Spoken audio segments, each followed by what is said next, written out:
వెంకటేశ్వర స్వామి సన్నిధిలో ఉన్నాం కాబట్టి ఆయనకు ఒక అర్జీ పెట్టడం మంచిది కదా. మనం ఇందాక నుంచి బాబా అనుకుంటా ఉంటే ఇద్దరు ఒకటే అనుకోండి. నీ కొండకు నీవే రప్పించుకో,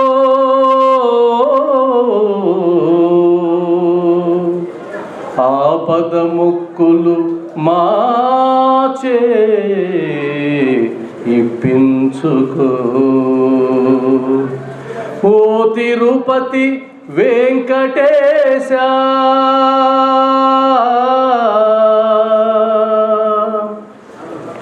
ఓ తిరుపతి వెంకటేశ, ఓ శ్రీనివాస,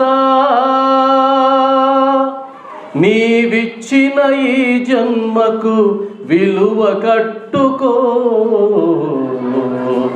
నీ కొండకు నీవే రప్పించుకో, నీ కొండకు నీవే రప్పించుకో, ఆపద మొక్కులు మాచే ఇప్పించుకో. నీ కొండకు నీవే రప్పించుకో. ఓ తిరుపతి వెంకటేశ,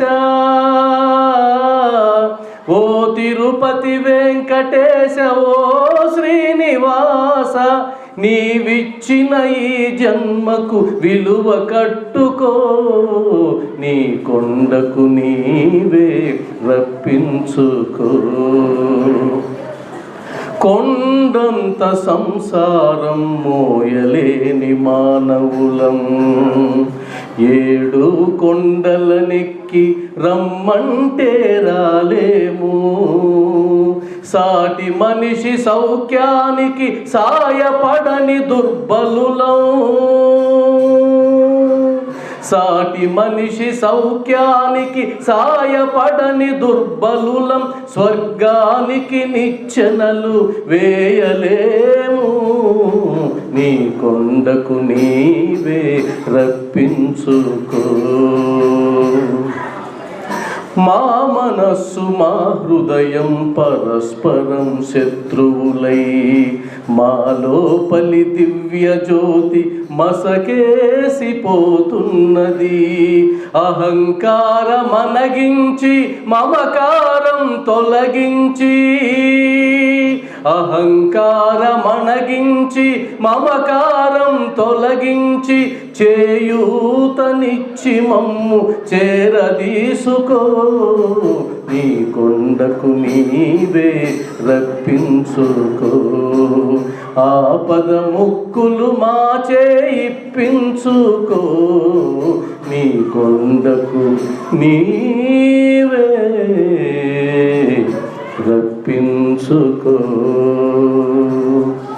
సాయిబంధులారా, ఈ పాట ఎందుకు పాడానంటే, నేను ఈరోజు మాట్లాడబోయే టాపిక్ కూడా దీనికి రెలవెంట్గా ఉంటుంది కాబట్టి పాడడం జరిగింది. బాగా అలసిపోయింది శరీరం. రాత్రి నెల్లూరులో ఏసీ బస్ ఎక్కి నెల్లూరు నుంచి రాజమండ్రి వరకు నేను డ్రైవ్ చేసుకుంటూ వచ్చాను ఏసీ బస్సుని. అందువల్ల బాగా అలసిపోయాను, శరీరం సహకరించడంలే. మీకు అర్థమై ఉండాలి, ఈయన ఎందుకు నడుపుకొచ్చాడని కదా సందేహం. నేను బస్సులోనే కూర్చున్నా, కానీ డ్రైవర్ మీద ఎప్పుడైతే నాకు నమ్మకం లేదో, దేనికి పోయి గుద్దేస్తాడో అని చెప్పి నేను కూడా మేలుకొని డ్రైవ్ చేసుకుంటూ కూర్చోనున్నా. అంటే డ్రైవర్ని నమ్మడం అప్పట్లో శరణాగతి భావన. డాక్టర్ దగ్గరికి వెళ్ళినప్పుడు డాక్టర్ని నమ్మడం అప్పటికది శరణాగతి భావన. ఒక పాఠశాలలో చేర్పించినప్పుడు ఆ పాఠశాల అధ్యాపకులను నమ్మడం అప్పటికది శరణాగతి భావన. ఒక సద్గురువుని నమ్మడం శరణాగతి భావన. అది మాత్రమే మనలో లేదు. అది లేనందువల్ల నా శరీరం ఎట్ట అలసిపోయిందో, మనం కూడా పూజలు చేసి చేసి చేసి సంవత్సరాల తరబడి చేస్తున్నాం, ఫలితమేమీ ఉండడం లేదు. భక్తిలో ముఖ్యంగా 2 పిల్లర్స్, ఇక్కడ భక్తుడు, అక్కడ భగవంతుడు. ఏం జరిగినా వీళ్ళిద్దరి మధ్యలోనే కదా ఉంటుంది. ఇప్పుడు నేను భక్తుడిని, ఆయన భగవంతుడు. లావాదేవీలు ఎవరి మధ్య జరగాలి? మా ఇద్దరి మధ్యనే జరగాలి, అంతే కదా. నేను ఈ విషయంలో కాస్త స్వార్థపరుణ్ణి. నాకు అసలే స్వార్థపరుండి నేను ఇంకాస్త ఎక్కువ దీంట్లో. ఎందుకంటే నా స్వార్థం ఏంటంటే, అయ్యా నువ్వేమో బిరుదు పొందావు. ఏమని పొందాడు బిరుదు? ఆయన శ్రీ సచ్చిదానంద సమర్థ సద్గురు సాయినాథ్ అన్నాడు. అఖిలాండ కోటి బ్రహ్మాండ నాయక రాజాదిరాజ యోగిరాజ పరబ్రహ్మాని నువ్వేమో బిరుదులు పొంది నిన్ను నమ్ముకున్న వాడిని నేను సాదాసీదాగా ఉంటే అది నీకు చెడ్డ పేరు కదా. కాబట్టి ఇప్పుడు ఆయన బాధ్యత నన్ను ఉద్ధరించడమా, ఆయన నేను ఉద్ధరించడమా? ఏది బాధ్యత? ఎవరిది? ఇప్పుడు నేను ఆయన్ని పొగడాలనా, ఆయన్ని సేవించాలనా, ఆయన కష్టోత్తరాలు చదవాలనా, ఆయనకి మందిరాలు కట్టించాలనా, ఆయన భజన చేయాలనా? అదే నా పని.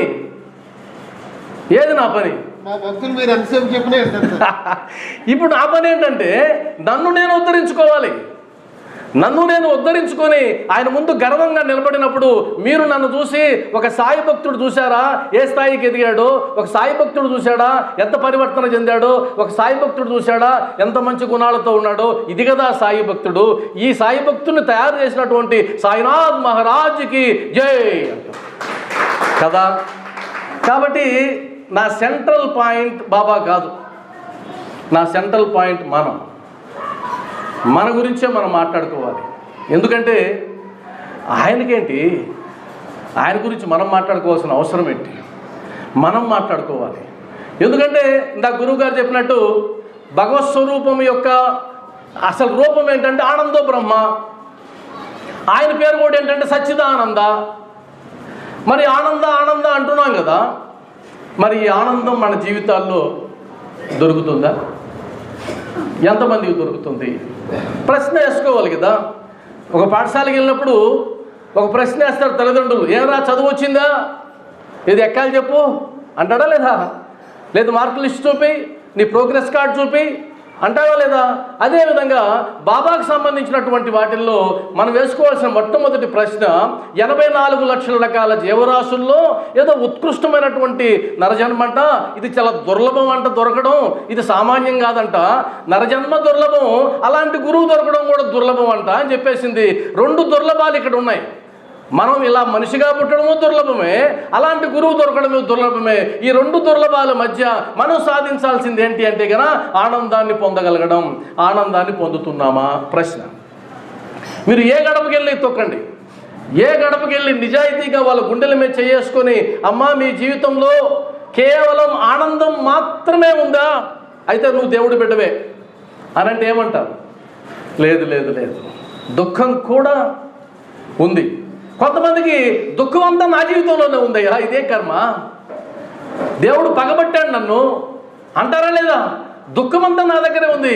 నేను ఏది పడితే అదేదో సామెత అంటారు, దరిద్రుడు టెంకాయ పట్టుకుంటే వంకాయ అయిపోయిందంట. విన్నారా ఈ సామెత? చాలా చాలా సాధారణమైన సామెత.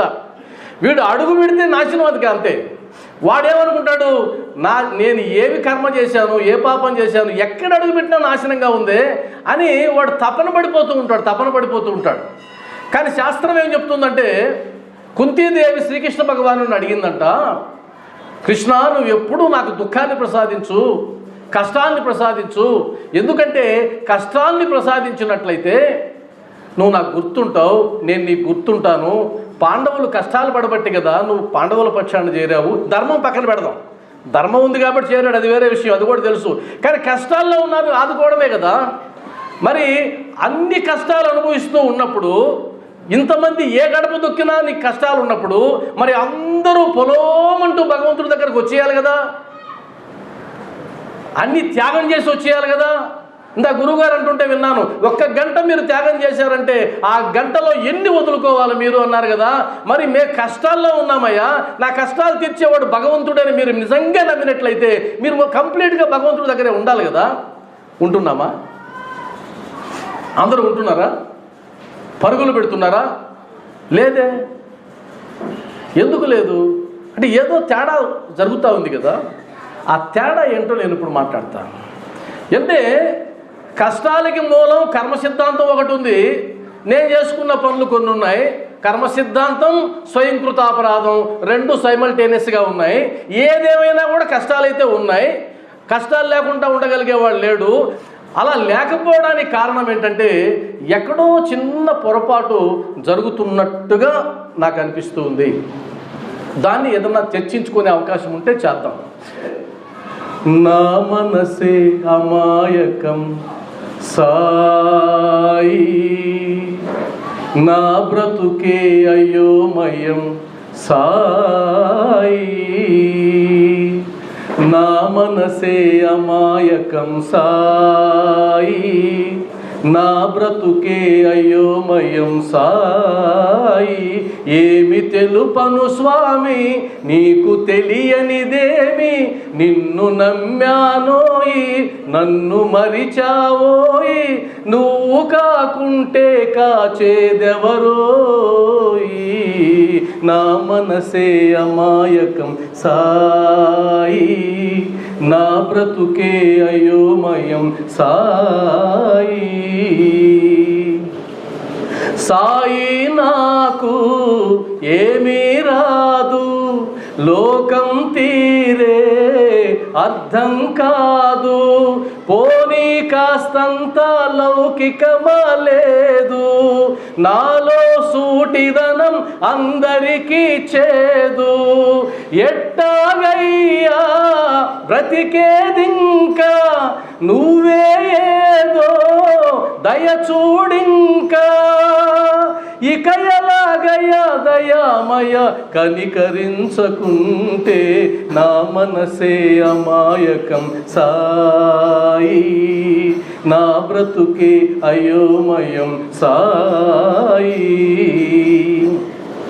సాయి నీతో పని అయ్యేనా, ఈ నా బాధ తీరేదేనా, చూస్తాం కానీలే అనుకోకు సాయి, చేద్దాం అనుకుంటే ఎంత పని స్వామి, మొల వినకుంటే సాయి నువ్వే దిక్కెవరయ్యా ఇలలో వేరే, ఓ మహాశయ మనోవ్యథ తెలియనిదా నీకు. ఇలా ప్రతి ఒక్క సాయి భక్తుడు బాబాని వేడుకుంటున్నారా లేదా? ప్రతి ఒక్క సాయి భక్తుడు వేడుకుంటున్నాడు. కానీ అందరి కష్టాలు తీరుతున్నాయా లేదా నాకు తెలియదు. కానీ దాని టాపిక్ కాదు. నాకు రత్నాజీ గారు ఇచ్చిన టాపిక్ ఏంటంటే, బాబాని ఎందుకు పూజించాలి, అనుగ్రహం పొందడం ఎలా, అదే కదా టాపిక్. ఇక్కడ బాబాని తీసి పక్కన పెడతాను, ఇందాకే చెప్పాను. పూజించడం అంటే ఏందో చూద్దాం. పూజించడం అంటే అర్థం ఏంటి? అసలు ఎవరినైనా ఎందుకు పూజిస్తాం? ఉదాహరణకి బాబా పూజ పక్కన పెడితే మనకు వ్యక్తి పూజ తెలుసు. విన్నారా వ్యక్తి పూజ? ఎమ్మెల్యే ఉన్నారనుకోండి, ఆ ఎమ్మెల్యే చుట్టూ కొంతమంది పూజ చేసే వాళ్ళు ఉంటారు. లేదు ఒక పెద్ద మనిషి ఉన్నాడు అనుకోండి, ఒక సర్పంచో ఇంకేదో, ఆ సర్పంచ్ చుట్టూ పూజ చేసే వాళ్ళు ఉంటారు. ఆ పూజను ఏమంటామంటే వ్యక్తి పూజ అంటాం. తప్పనేం కాదు. మరి ఆ వ్యక్తి చుట్టూ తిరుగుతూ ఉంటాడు, ఆ వ్యక్తిని పొగుడుతూ ఉంటాడు, ఆ వ్యక్తికి గురించి ఏం మాట్లాడినా, అయ్యగారు మీకు తెలియదండి, మీ గురించి ఏమనుకుంటున్నారో ఊర్లో, అబ్బోబ్బో మీరు సామాన్యులు కదండి అయ్యగారు అని మొదలు పెడతారు. ఎందుకని? ఎందుకు అలా చేస్తారు? ఎందుకు అంటే, ఈయనను కనుక నేను పూజిస్తే, పూజించడం మీన్స్ ఆయన గురించి గొప్పగా మాట్లాడితే, నాకు అవసరమైనప్పుడు ఆయన నాకు సహాయం చేస్తాడు. అదే కదా. మా పిల్లాడికి ఏదన్నా సీటు కావాలంటే, అయ్యగారు సీటు అంటే పోరా అంటాడు. ఎందుకు పోరా? నువ్వు ఇప్పుడు దాకా నా భజన చేసావు కాబట్టి, నా పూజ చేసావు కాబట్టి అని అంటారు కదా. అంటే ఒకరిని మనం పూజిస్తున్నామంటే ఏ భావనతో పూజిస్తామంటే, లౌకికంగా నేను మాట్లాడుతున్నా, ఆ వ్యక్తి నుంచి లేదా ఆ పదవి నుంచి ఆ కీర్తి నుంచి ఏదో ఒక ప్రయోజనం ఆశించి చేస్తున్నామా లేదా? ఇక్కడ రెండు విషయాలు. అయ్యా బాబా నుంచి నాకేం ఆశించనండి, నేను కేవలం ఆయన పూజ చేయడానికే పుట్టా, నేను కారణ జన్ముణ్ణి, నాకు ఎలాంటిది లేదు, ఏ ప్రతిఫలం ఆశించకుండా ప్రేమించేటువంటి గొప్ప వ్యక్తిత్వం ఉన్న వాళ్ళు ఎవరైనా నా సమక్షంలో ఉంటే కనుక చెయ్యొద్దు. ఏ సందర్భంలోనైనా. మనకు 27వ అధ్యాయంలో ఒక అద్భుతమైన పదం ఉంది. బాబాని ఎలా ప్రేమించాలంటే స్వచ్ఛమైన ప్రేమతో అని ఉంది. స్వచ్ఛం మీన్స్, స్వచ్ఛమైన ప్రేమ ఈ ప్రపంచంలో ఒక్కరిదే ఉంటుంది. ఎవరిది? ఎవరిది? మనం గట్టిగా చెప్పుకునేది. ఆయనకంటే ముందు అమ్మ. తల్లి ప్రేమ స్వచ్ఛమైనది అంటాం కదా.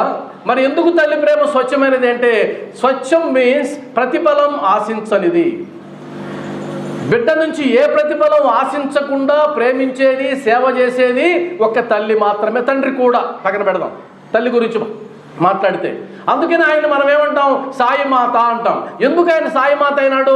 ఆయన మన నుంచి ఏ ప్రతిఫలం ఆశించడంలే. మనం అనుకుంటున్నాం నాకు ఈ కోరిక తీరింది కాబట్టి నేను నీకు ఇది చేస్తానంటున్నాను. ఆయనేం ఆశించాడు. ఆయన ఎప్పుడూ ఏది ఆశించాడు. కాబట్టి సాయి మాత ఆయన అయినాడు.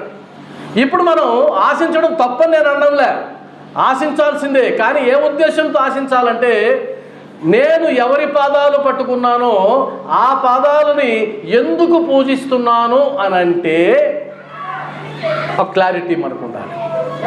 ఆ క్లారిటీ ఏంటంటే, ఉదాహరణకి సాయిబాబాని ఎందుకు పూజించాలి అన్నప్పుడు నేను ఒక్కొక్క ఎగ్జాంపుల్, సచ్చరిత్రని ఇందాక గురువుగారు అడిగారు ఎంతమంది చేయించారని నేను చూడలేదు. ఇంకొకసారి సచ్చరిత్రను చదివిన వాళ్ళు ఎంతమంది ఉన్నారు ఇక్కడ? ఎక్సలెంట్. చదవని వాళ్ళకి నమస్కారం. మీరు మీ పిల్లల్ని పాఠశాలకు పంపించిన తర్వాత ఆ పాఠశాల పాఠ్యపుస్తకాలు చదువుతున్నాడా లేదా అనేది మీరు అడగడానికి హక్కు మీకు లేదు. ఎందుకంటే మీరు కూడా చదవడం లేదు కాబట్టి. పాఠశాలకి వెళ్ళి విద్య నేర్చుకోవాలంటే గురువు చెప్పేటువంటి సిలబస్ చదవాలి. ఇప్పుడు మనం గురువునేమో పట్టుకున్నాం, గాఢంగా పట్టుకున్నాం, సామాన్యం కాదు. ఆదివారం పూట ఒక పిలిపిస్తే ఇంతమంది ఇక్కడ కూర్చున్నారంటే అది సామాన్యమైన భక్తి కాదు. ఆ భక్తితో పాటు ఏముండాలి? సిలబస్ కూడా చదవాలి. కాబట్టి మనమ్మ గారి సచ్చరిత్రలో మొదటి లైన్ ఏముంటుందంటే, ఆ మహాతల్లి కారణ జన్మురాలు. ఆమె వివాహం కూడా చేసుకోకుండా బాబా కోసంగా తన కోసంగా జీవించేసింది. ఆమెనింది మానవాళి తాపత్రయాలను పోగొట్టడానికై మరో రూపంలో, మరో అవతారంలో ఈ భూమి మీదకి బాబా వచ్చారని చెప్పింది. కాబట్టి తాపత్రయాలను పోగొట్టేవాడు షిరిడీ సాయినాథుడు అని నేను అన్నాను అనుకోండి. ఇప్పుడు మీకు ప్రశ్న, తాపత్రయాలంటే ఏంటి? నిజంగా పోగొడతాడా? అంత శక్తి ఉందా? మన సమయం వృధా కదా ఇదంతా? మేము ఒక 14 గంటలు, మీరు ఒక 5-6 గంటలు సమయం వృధా కదా అని అంటే, తాపత్రయాలు మీకు గన ఉంటే ఆ తాపత్రయ పీడితులు అంటాం మనల్ని. మనం తాపత్రయ పీడితులం. ఆ తాపత్రయం నుంచి పోగొట్టేవాడు షిరిడీ సాయినాథుడు. మరి అవేంటో తెలుసు కదా మనకు. తాపత్రయాలు 3: ఆధ్యాత్మిక, ఆది భౌతిక, ఆది దైవిక. ఆధ్యాత్మిక, ఆది భౌతిక, ఆది దైవిక 3 ఉన్నాయి. ఇది ఒక్కటే కష్టమైన సిలబస్, లోపలికి వెళ్తే ఈజీగానే ఉంటుంది. అంటే ఆధ్యాత్మిక అంటే నాకు నేను పెట్టుకునే కష్టాలు, నా శరీరం ద్వారా, నా మనసు ద్వారా పెట్టుకునే కష్టాలు, నా శరీరం ద్వారా, నా మనసు ద్వారా పెట్టుకునే కష్టాలు. మీకు డౌట్ వస్తుంది, నన్ను నేను ఎందుకు కష్టపెట్టుకుంటానండి? మీకేమన్నా పిచ్చా? నేను ఆనందంగా ఉండడానికి కదా ప్రయత్నిస్తున్నా, మరి నన్ను నేను ఎందుకు కష్టపెట్టుకుంటా అంటే 100% పెట్టుకుంటాం. మనకన్నా శత్రువు మనకు లేరు, మనకన్నా మిత్రుడు మనకు లేరు.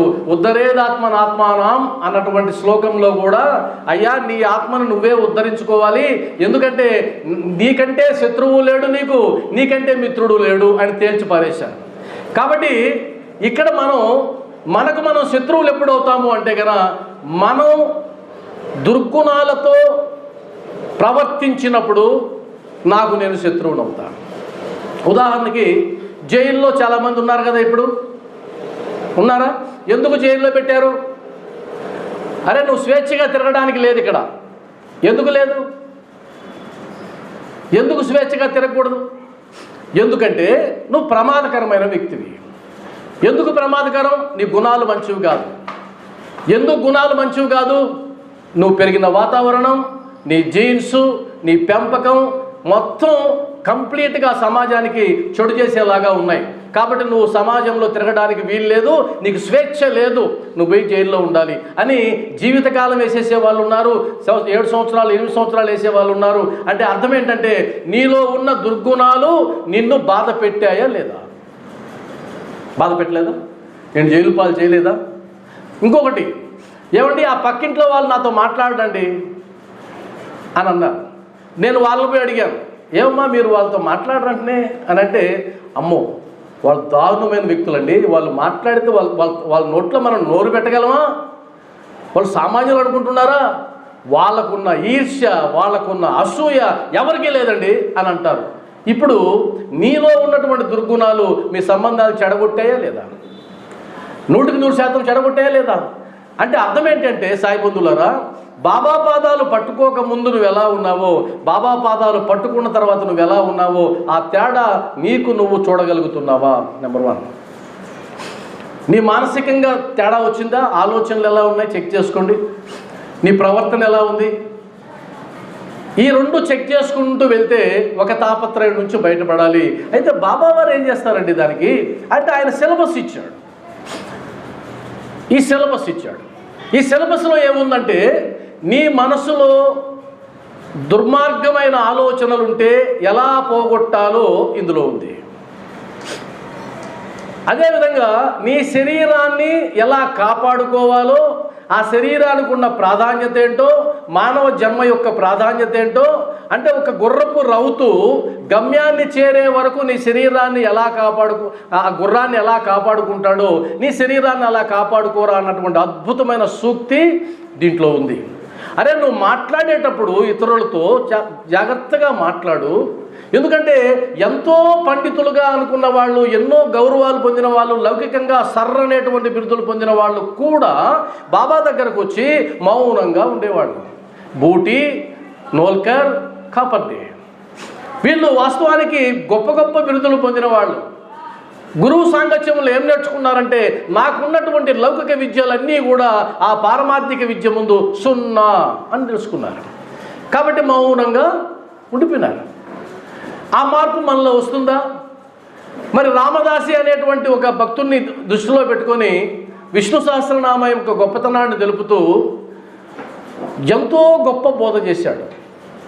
బాబా సమక్షంలోనే ఎగిరెగిరి మాట్లాడాడు రామదాసి, బాబా సమక్షంలోనే. అప్పుడు చివాట్లు పెడుతూ మనకు కూడా చివాట్లు పెట్టాడు. ఏమని పెట్టాడు? నువ్వు ఎక్కడున్నావు, ఎవరి సమక్షంలో మాట్లాడుతున్నావు తెలుసుకొని మాట్లాడు. పుస్తకాలు కావాలంటే అనేకం కొనుక్కోవచ్చు, కానీ మనుషులు వస్తారా అన్నాడు. మరి ఈ సిలబస్ మిస్ అయితే అన్నీ మిస్ అయినట్టే కదా. చాలామంది అనుకునేది ఏంటంటే బాబా అంటే అష్టోత్తరం చదువు, బాబా అంటే మందిరంకి వెళ్ళి దర్శించు, బాబా అంటే పారాయణ చెయ్యి, బాబా అంటే సేవ చెయ్యి. కరెక్టే, నేను ఒప్పుకుంటా. వాటితో పాటుగా నిన్ను నువ్వు ఉద్ధరించుకోకపోతే బాబా మార్గంలో ఎన్ని సంవత్సరాలు నువ్వు ప్రయాణం చేసినా ఎలాంటి ప్రయోజనం లేదు. గుండు సున్నా, ఎంత ప్రయోజనం లేదు. కాబట్టి నీ శరీరానికి సంబంధించి, నీ మనసుకు సంబంధించి, నీ బుద్ధికి సంబంధించి, నీ ఆలోచనలకు సంబంధించి, నీ ఆత్మకు సంబంధించి, పరమాత్మ తత్వానికి సంబంధించిన పూర్తి సిలబస్ ఇక్కడ ఉంది. దానికైనా నువ్వు అవపోసన పట్టినట్లయితే ఒక తాపంలోంచి బయటకు వస్తావు. క్లియర్. రెండోది ఆది భౌతిక తాపం. అంటే నువ్వు 84 లక్షల జీవరాశులు ఉన్నాయని చెప్పారు. ఈ 84 లక్షల జీవరాశులు నీ చుట్టూ కనిపిస్తూ ఉన్నాయి, ఎన్నో కనిపిస్తూ ఉన్నాయి. కనిపించేవి కొన్ని ఉన్నాయి, కనిపించనివి కొన్ని ఉన్నాయి. అసలు నీ లోపలే కొన్ని కోట్ల కోట్ల కోట్ల క్రిములు ఉన్నాయి. అది తెలిస్తే మనం అన్నం కూడా తినం. ఇంకా మీరు కన్నా మైక్రోస్కోప్లో ఈ శరీరాన్ని అలా పెట్టి కానీ చూస్తే ఇంకా జీవితంలో నీ చేసాయి చూడవు. ఇంకా ఒక్కసారి నువ్వు తిన్నటువంటి ఆహారం ఎలా జీర్ణమవుతుందో కానీ చూస్తే పొరపాటున వాంతి వస్తుందో కానీ నువ్వు ఇంక అన్నం తినలేవు. నీ శరీర నిర్మాణాన్ని నువ్వు చూసినా కూడా నీ వల్ల కాదు. జుగుప్సాకరంగా ఉంటుంది, దారుణంగా ఉంటుంది, అంత దారుణంగా ఉంటుంది. మరి అలాంటి కనిపించినటువంటి క్రిములు పక్కన పెట్టేస్తే బ్యాక్టీరియాలకు సంబంధించి వాస్తవానికి ఈ మధ్య ఒక డాక్టర్ చెప్పాడు, ఏమంటే మీరు అన్నం తినేది ఎవరి కోసం అని అంటే, భలేవాళ్ళు సార్ మా కోసమే కదా అన్న. పిచ్చోడా, నీ కోసం కాదు, నీ లోపల కొన్ని పురుగులు ఉన్నాయి. ఆ పురుగులకి ఆహారంగా నువ్వు అన్నం తింటున్నావు. ఆ పురుగుల ఆహారాన్ని తిని నిన్ను పోషిస్తున్నాయి, నీ కోసం నువ్వేం తినడం లేదన్నాడు ఆయన. పోయమ్మో, ఇది చాలా దారుణంగా ఉంది ఈ ఫిలాసఫీ. ఇది వంట పట్టకపోతే మేలు అనుకున్నాను నేను, ఎందుకంటే దారుణంగా ఉంది. అది లోపల బ్యాక్టీరియా ఉంది, బ్యాక్టీరియా తింటుంది నువ్వు తిన్న అన్నాను, నువ్వేం తినేదేమిలే. కాబట్టి నీ చుట్టూ ఉన్నటువంటి జీవరాశులతో నువ్వు ఎలా మసలాలి, నీ చుట్టూ ఉన్నటువంటి స్నేహితులతో ఎలా ఉండాలి, కుటుంబ సంబంధాలు ఎలా నడపాలి, నీ భార్య అంటే ఏంటి, బాబా వారు చెప్పలేదు అవి కూడా చెప్పాడు. అతి చిన్న విషయాలు కూడా చెప్పాడు ఆయన. స్నేహం అంటే ఏంటో చెప్పాడు. ఒక విద్యార్థి ఎలా చదవాలో చెప్పాడు. సేవడే ఎగ్జాంపుల్. కాబట్టి నీ చుట్టూ ఉన్న జీవరాశితో పక్కన పెట్టేస్తే నీ చుట్టూ ఉన్న మనుషులతో నువ్వు ఎలా ఉన్నావు? నేను ఒక ప్రశ్న అడుగుతాను. బాబా మీద ప్రమాణం చేసి చెప్పండి. బాబా మీద ప్రమాణం చేసి చెయ్యొద్దండి. ఏంటంటే, సార్ ఇన్నేళ్ళ నా జీవితంలో నాకు పడని వ్యక్తి, నాకు శత్రుత్వం ఉన్న వ్యక్తి, నాకు శత్రుత్వం ఉన్న కుటుంబం ఒక్కరు కూడా లేరు. చూసారా? ఒక 5-6 మంది మాత్రమే చేయెత్తారు. మిగిలిన వాళ్ళ సంగతి ఏంటి? మారాలా వద్దా? మారాలనిపిస్తే ఎస్ అనండి. మారాలా వద్దండి? గట్టిగా మారాలా వద్దా? మారాలా? ఓకే. ఏం మారుతావులేండి, అంత అయిపోయింది. సినిమా మొత్తం క్లైమాక్స్కి వచ్చిన తర్వాత ఇంకేం మారుతావు అనుకోవద్దు. ఇప్పుడే మారాల్సిన అవసరం ఉంది. కాబట్టి అదొకటి. మూడోది, అది దీనికి సిలబస్ ఉందండి, దీంట్లో ఉంది. నేను మళ్ళా చెప్తున్నా, ఇది సంక్షిప్తం. దీనికి పెద్దది ఒకటి ఉంది, మనమ్మ గారు ట్రూట్స్ ట్రాన్స్లేషన్, దాంట్లో ఇంకా బాగా దొరుకుతుంది. ఇంకొక తాపత్రయం ఏంటంటే ఆది దైవిక తాపత్రయం. అంటే దైవికంగా వచ్చే కష్టాలు, సునామీ, భూకంపాలు, వరదలు, తుఫాను, ఇవన్నీ. మరి వీటిని ఎలా ఆపుకోవాలండి? ఇందాక చెప్పినవైతే 2 నేను మార్చుకుంటే సరిపోతుంది. ఇవి నా చేతిలో లేవు కదా అంటే ఆయన చేతుల్లో ఉన్నాయి. ఇప్పుడు ఏం చేయాలి? మనం ఆయన అనుగ్రహాన్ని పట్టుకోవాలి. కాబట్టి 3 పాలల్లో 2 పాలు మన వంతు, 1 పాలు ఆయన వంతు. మనం ఏం చేస్తున్నాం? 3 పాలు ఆయనకి పెట్టేసి మన నుంచి గుండు సున్నా పెడుతున్నాం. అది తప్పు అని నాకు అనిపిస్తుంది. కాబట్టి మార్చుకోవాల్సింది ఇక్కడ మార్పు రావాలి, ఇక్కడ కాదు. ఇక్కడ ఓం సాయి, శ్రీ సాయి, జై జై సాయి ఊగిపోతున్నాం. ఓకే, ఇక్కడ ఊగడంలే, ఏడ మార్పు రావడంలే. ఇక్కడ మార్పు వచ్చినట్లయితే కనుక నీ మాట అమృతంగా ఉంటుంది, మధురంగా ఉంటుంది. కాబట్టి ఈరోజు నేను ఎందుకని ఈ బాబాను కొలుస్తున్నానంటే, బాబా నిన్ను నేను సేవించినందువల్ల నాలో నేను మార్చుకోవడానికి అవకాశం ఉంటుంది. నా చుట్టూ ఉన్న వారిని ఏ దృష్టితో చూడాలి, ఎలాంటి సంబంధాలు ఏర్పాటు చేసుకోవాలి అన్నది కూడా నాకు అర్థమవుతుంది. ఎందుకంటే సమాజంలో నేను ఒక్కనే బతుకుతున్నానా? ఈరోజు ఇందాక మన రత్నాజీ గారు చెప్పడంలో, ఆయన మాతో ఎప్పుడన్నా మాట్లాడితే ఎక్కువసార్లు ఎవరి గురించి మాట్లాడతారంటే జనార్దన్ గారి గురించి మాట్లాడతారు. ఎందుకు మాట్లాడతారు? మాతో ఎప్పుడు మాట్లాడినా ఆయన ఎక్కువసార్లు ఆయన గురించే మాట్లాడతాడు. ఎందుకు మాట్లాడతాడు? ఈరోజు కూడా ఏం చెప్పాడంటే, ఏమంటే నేను కొద్దిసేపే రాగలను అన్నారు, కాబట్టి ఒక 5 నిమిషాలు 10 నిమిషాలు వచ్చి వెళ్తారని చెప్పారు. అవునా? మరి కూర్చున్నారే, ఆయనకి బిజీ కాదా? ఆయనకు అర్థమైంది. ఏమర్థమైందంటే, ఈ లౌకిక విషయాల కన్నా ప్రాధాన్యత ఇవ్వవలసింది పారమార్థిక విషయాలకి అనేది ఆయనకు అర్థమైంది. ఇంకొక గొప్ప విషయం ఏమర్థమైందంటే, సంపదలు 2 రకాలు: లౌకిక సంపద, ఆధ్యాత్మిక సంపద. లౌకిక సంపద నువ్వెంత సంపాదించినా వదిలిపోవాల్సిందే. 1 ఇంచు భూమి రాదు, 1 రూపాయి నోటు రాదు. ఆధ్యాత్మిక సంపద నీ వెంట వస్తుంది. కాబట్టి తెలివైన వాళ్ళు ఏం చేస్తారు? ఇక్కడ విడిచిపెట్టిపోయేదంతా నాకేం పనయ్యా, నాతో వచ్చేది కదా కావాలని చెప్పి పారమార్థానికి విలువెక్కిస్తారు. ఆయన ఎక్కువ ఇచ్చాడు. ఈరోజు నేను రాజమండ్రి బస్టాండ్లో దిగినప్పుడు నా భార్య నేను జోరున వర్షం కురుస్తుంది. ఇక్కడికి వచ్చే బస్సు ఏ బస్ స్టాండ్లో ఆగుతుందో నాకు తెలియదు. ఒక ఆయన్ని అడిగాను, ఏమండి మేము ఈ తాళ్ళపూడి వేగేశ్వరపురం పోవాలి, ఎక్కడ అంటే, నేను చూపిస్తాను రండి అన్నాడు. వెళ్ళొచ్చు కదా ఆయన, వెళ్ళలా. మీరు తడుస్తున్నారు, మీరు తడవకూడదు. నేను ఎందుకు వచ్చానండి తెలుసా? ఏ ఉద్దేశంతో వచ్చాను నాకు తెలుసా? ఆయన తెలుసు, నేను ఎవరు తెలియదు ఆయనకి. మీరు తడవకూడదు సార్, రండి అని చెప్పి దగ్గర పిలిచి గొడవ పట్టుకొని, తడుస్తున్నారు జాగ్రత్తగా రండి అని అంటూ ఆయన అన్నాడు, ఏం మోసుకుపోతాం సార్, మంచితనమే కదా. అదే నేను ఇప్పుడు మీకు చెప్పింది. ఏం మోసుకుపోతాం? మంచిదనం తప్పితే ఏం మోసుకుపోతాం? కాబట్టి బతికినంతకాలం బాబా మార్గంలో నడిచి చూడు, జీవితం విలువేంటో నీకు తెలుస్తుంది, నీ విలువేంటో సమాజానికి తెలుస్తుంది. నిన్ను కోల్పోతే ఎలా ఉంటుంది తెలుసా? నిన్ను కోల్పోతే ఫలానా ఆయన లేడండి ఇంకా అంటే నీకు రక్త సంబంధం లేనివాడు కూడా కన్నీరు గారుస్తాడు. రక్త సంబంధం కూడా లేదు, అలా కన్నీరు కార్చేటట్లుగాను మీరు చేయగలిగితే అది కదా జన్మ అంటే. అప్పుడు నువ్వు ఆయన బిడ్డ అవుతావు. ఎందుకంటే ఆయన ఎవరో మనకు తెలుసా? నిజం చెప్పండి, ఆయన మనకు తెలుసా? చూసిన వాళ్ళు ఎంతమంది? కనీసం ఆయన భాష మనకు వచ్చిన గ్యారెంటీ కూడా తెలియదు. ఒక రకంగా చూస్తే ఆయనకి అన్ని భాషలు వచ్చి, అది వేరే విషయం. మన భాష కాదు, మన ప్రాంతం కాదు, పుట్టుపూర్వోత్తరాలు తెలియదు. ఆ మతం ఈ మతం కొట్టుకొని వస్తున్నాం. ఒకడేమో అది అంటాడు, ఒకడేమో ఇది అంటాడు. కానీ ఎంత అద్భుతమైన బిడ్డలుగా మనం ఇక్కడ ప్రవర్తిస్తూ ఆయన కోసం పట్టం పెట్టి కూర్చున్నాం. మరి ఏంటి ఆయన గొప్పతనం? ఏంటి ఆయన గొప్పతనం అంటే, ఆయన తన కోసం జీవించినటువంటి సందర్భం ఒక్కటి కూడా లేదు సచ్చరిత్ర. మీరు సచ్చరిత్ర మొత్తం తిరగేయండి. బాబా కోసం జీవించిన కాలం లేదు. ఆయన జీవించినంత కాలం తన భక్తుల కోసం, తన నమ్మిన వాళ్ళ కోసం, తన నమ్మిన సిద్ధాంతాన్ని ప్రచారం చేయడం కోసం మాత్రమే జీవించాడు. అదే జన్మ, అదే నిజమైన జన్మ. కాబట్టి సాయిబంధులారా, 3 తాపాలలో ఆది దైవిక తాపం ఆయన చేతుల్లో ఉంది. ఇప్పుడు నేను ఆ గోదావరి ఒడ్డుకి వెళ్ళా. మన రత్నాజీ గారు చూపిస్తే బాగుంటాయండి నీళ్ళు, ఒకసారి దిగండి, నెత్తి మీద చల్లుకోండి అన్నాడు. అలా నెత్తి మీద చల్లుకుందామని దిగా.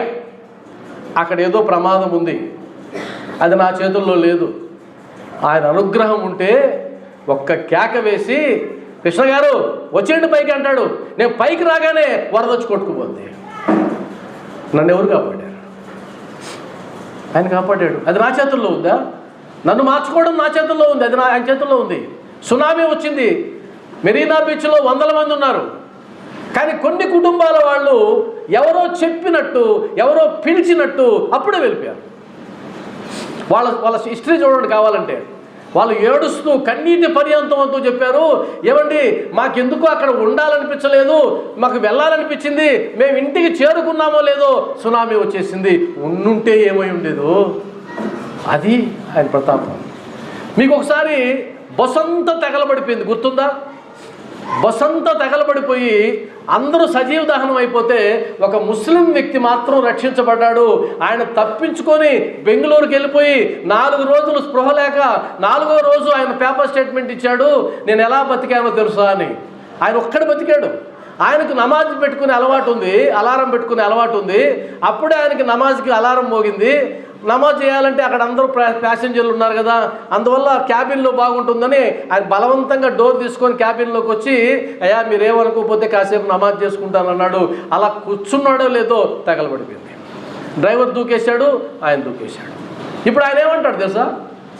ఎవరు కాపాడారు నన్ను? అల్లా కాపాడాడు. కాబట్టి జీవితంలో ఏ క్షణంలో ఏ ప్రమాదం ముంచుకొస్తుందో తెలియదు. ఈ మధ్య వీడియోలు వచ్చి వైరల్ అవుతున్నాయి. అబ్దుల్ కలాం గారు నిన్న ఆయన వర్ధంతి, అవును కదా, 27 వర్ధంతి. ఆయన ఎలా జరిపాడు తెలుసు కదా మీకు? విద్యార్థులతో మాట్లాడుతూ మాట్లాడుతూ మాట్లాడుతూ ఉరిగిపోయాడు. అది జీవితం. ఎప్పుడు పోతామో తెలియదు. కాబట్టి ఊపిరి ఉన్నంత వరకు భగవంతుని సేవలో గడపాలి.